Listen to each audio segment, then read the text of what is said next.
y'all, I'm Anna with Always Right, and in today's writing vlog, we're gonna be talking a little bit about like character agency, how you can like see character agency. No, this isn't gonna be an author 2 video, like this is how you do it. It's more of a moment where my brain was like, wait a minute, this is where they changed it for character agency kind of moments. And I'm gonna be talking about like how I know when I'm ready to seriously write again. So buckle up, because it's gonna be a long vlog. I'm just kidding, it's gonna be pretty short. But anyway, let's get into it. So, hi, how are ya? So first I wanna talk about like how I personally know when I am ready to seriously write. Because for me, there's a difference between being like, yeah, I'm just gonna write every day, it'll be great, and like my mood when I'm like, okay, we're gonna hammer out a book in 5 weeks, starting now, let's go. Because right now I'm in the mood to hammer out a draft in like 4 or 5 weeks. Spoilers for me, I have like 4 different hobbies that I kind of rotate throughout the year. For example, I have gardening. I do a lot of gardening in like March, April, and around like December, which sounds a little random, but I plant stuff in December and it pops up in like March and it looks amazing. I'm very proud of my gardening. I'm very happy with what I've done. So gardening basically for May, June, July, August is just me going outside just watering things. That's all my gardening is. It's just watering things for those months. And guess what? We are in the beginning of the just watering things months. Personally, I have had one experience where I just feel that we're gonna write a book kind of attitude. And that was late May, early June of last year. Since then I've had some, like, okay, we'll work on stuff. Like, this is fine, this is great. However, I haven't had another breakthrough moment where I was like, you know what, screw it, we're gonna just sit down, we're gonna write. Another way to describe how I'm like, okay, ready to write is I'm not satisfied doing any of my other hobbies. I'm not satisfied playing video games. I'm not satisfied doing puzzles. I'm not satisfied reading books, like laying in bed and physically trying to read a book. I'm not satisfied. I'm examining the sentence structures of the books I'm reading. I'm not actually like digesting the stories. I'm just looking at the words and I'm just like, oh, that's how she put this sentence together. I'm not just sitting there and going, oh my gosh, what's gonna happen next? Instead, I'm like, wait, period. Forget the tick, period. I love it. Love the breakdown of the sentences. Love how it makes my brain pause and it has me thinking, okay, how can I digest this? How can I put this into my writing? That's a pretty big telltale for me because for example, with this book, Children's Bible by Lydia Millette, I read it in like 3 or 4 days or something, and I loved it, and I was trying to think what was coming next. I did notice the sentence structure, I did take note of it, I did admire it, but now when I look at a book, like I started De-Evolution by the guy that did World War Z, I started reading that, and I was just examining the sentence structure.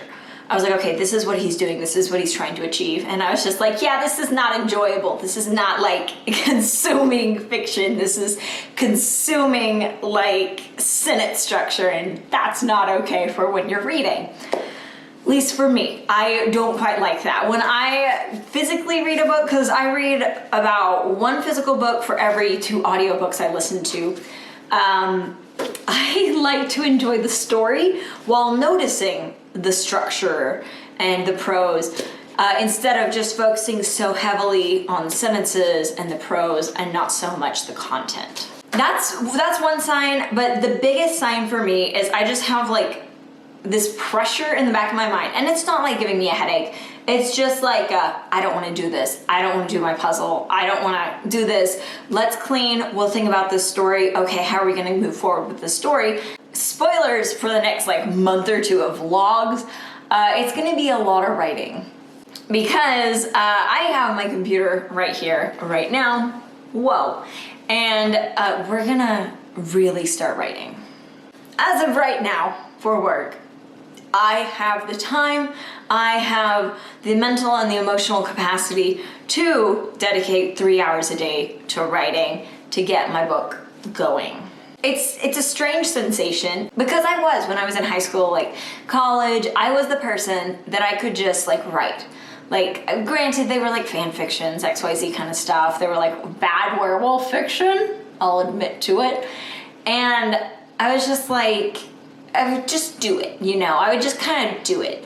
It would be very rare that I would get this feeling, this sensation of I want to just sit down and just write, period, all day.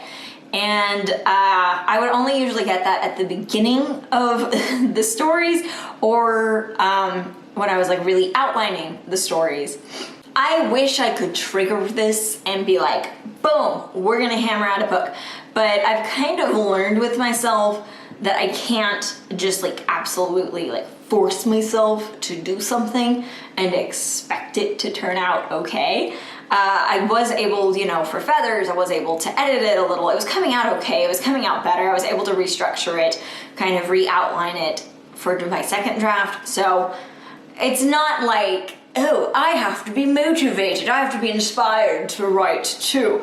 No, it's just, I get this mental attitude where I'm just like, ready, I'm hyper-focused, let's start writing. So I'm excited about that. I'm like looking at my computer and I'm just like, I want to write. I don't want to watch any YouTube videos, I want to write. So let's talk about the epiphany of agency that I had. Now, disclaimer, and I will admit it, I would hear people say, oh, my beta readers think I need to have more agency with my characters, or my characters need more agency, whatever. Like, oh, I read this book series, I think the main character needs more agency. I would be like, go get him, sure. And I understood what it meant. I understood exactly like what it meant. However, the Netflix adaptation of Shadow and Bone really kind of opened my eyes to how you can give a character agency.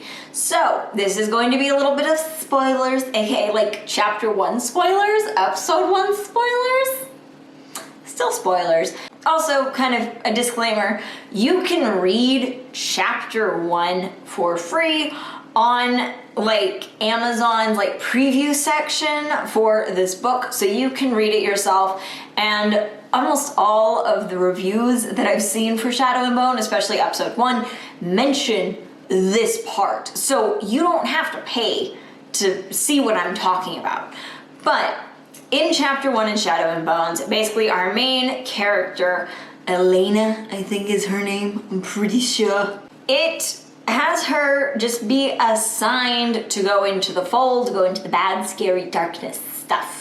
With her just being kind of assigned to go into the fold to do the shadowy stuff, there's no agency at all. Basically, she's being told what to do and she's just kind of following her path, following her orders. However, in like the Netflix adaptation, she is originally not assigned to go on that voyage into the fold.